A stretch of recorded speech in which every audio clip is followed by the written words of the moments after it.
डोंबिवली एमआयडीसीतील कंपनीतील स्फोटात 9 जण ठार तर कामगारांसह 64 जण जखमी। डोंबिवलीतील एम्समध्ये जखमींवर उपचार, शोधकार्य अजूनही सुरूच।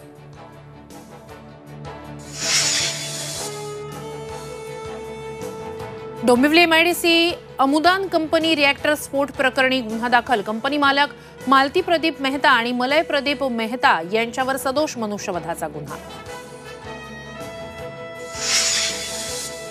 पुण्यातील कल्याणीनगर अपघात प्रकरणी पोलिसांची 10 पथकं स्थापन।